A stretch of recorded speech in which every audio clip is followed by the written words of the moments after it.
We're just going to be going over hotspots, how to use them, and how to use the presets as well as what changing the filters might do to your results. So when we log in, we come down here to Prospecting Hub down the left-hand side, and we want to click on Hotspot Suburbs. Click on that, and our hotspot search will come up. Down here, we've got our criteria that we want to set for the particular. It's our own adjustable criteria. So what state are we looking at? What type of property are we looking at, house or a unit, our price, minimum, maximum, and in here we've got some presets. So we can go renovation potential, some high yield, some high growth, fast moving, or default. So default is basically just everything back to zero, and you can actually just change these yourself to a setting that you like. What I'm going to do is I'm just going to say, let's go, I'll give you an example. So we've got high growth. Okay, so we've got high growth. The key thing here is 25% growth over the past 12 months. Whenever you hover your mouse over this little question mark, it will tell you what that filter means. Okay, so I've got suburb growth, obviously how much growth it's had over the past 12 months, sales volume, how much sales have occurred over the past 12 months, the average rental yield of that suburb, the vacancy rate, the IQR variance. So if we have a look at this, it's basically how spread out the prices are of that suburb. You want to be typically between 25 to 80%. That's where most of the pricing as a suburb is, between 25 to 80%. Outside of that, you've got these really low properties that are of no value, and you've got these really high properties that may be just totally out of the norm for that suburb, like a fruit farm or something like that in the middle of suburbia that's been owned for 80 years. That's worth a lot more money than something that's just a little bit smaller. So they're the sort of your outliers on the outsides of this. You really want to be targeting properties within that 25 to 75, 80% range. The school score, so this just looks at like your NAPLAN results and measures how good a quality the schools are in your area. Population, we always say try to have a population of above 2,000. It rules out all of those small little country towns that might have 50 people living there. 2,000, it's enough to capture those smaller inner CBD suburbs that may be just little suburbs but they still. They're in a CBD area, so they're still highly sought after. The main thing is we want to rule out little country towns where lenders probably won't lend because there's no population there. And we also want to have 2,000 people living there. There may only be like 400 properties, so there's not going to be much to choose from when it comes to buying a property as well as selling a property to another buyer. Owner-occupier rate, obviously pretty self-explanatory, the percentage of the people that own homes versus tenants and rentals.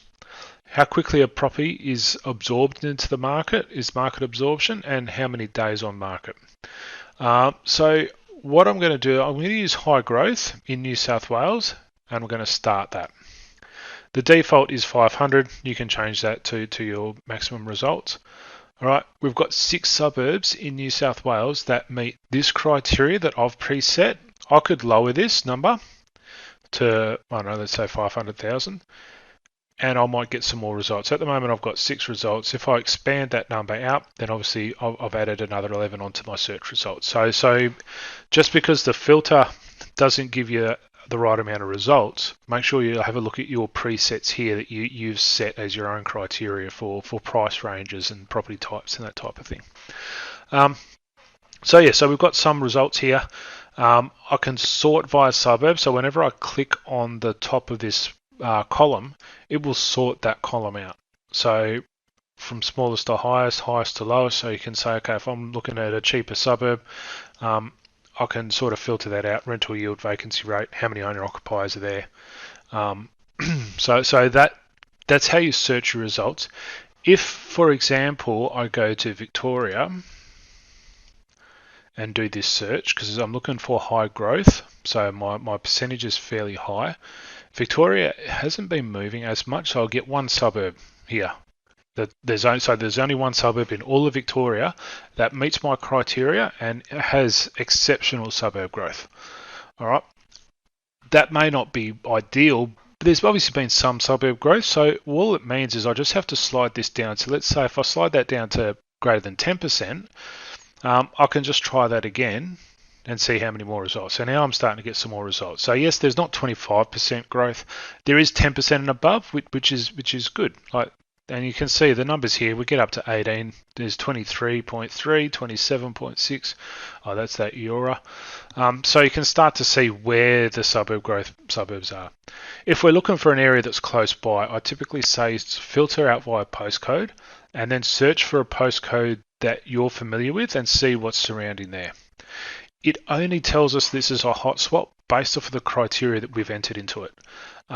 So if it's a high growth suburb, yes, there's been more than 24 sales over the past 12 months. Yes, there is more than 10% growth. There's more than 2,000 people here. So that just indicates, yes, these suburbs are high growth. I then need to go out and do my open homes, talk to agents, look at the buyers, look at the seller, look at the properties that are on the market and identify what properties are selling, what is meeting the demand of the buyers in this area. So you know that, okay, if a market is hot, why is it hot? Is there economic growth? Is there employment that's just gone through the roof? Is it a mining town? Do I really want to invest in a mining town because there's a new mine opened up? That may be too risky for me.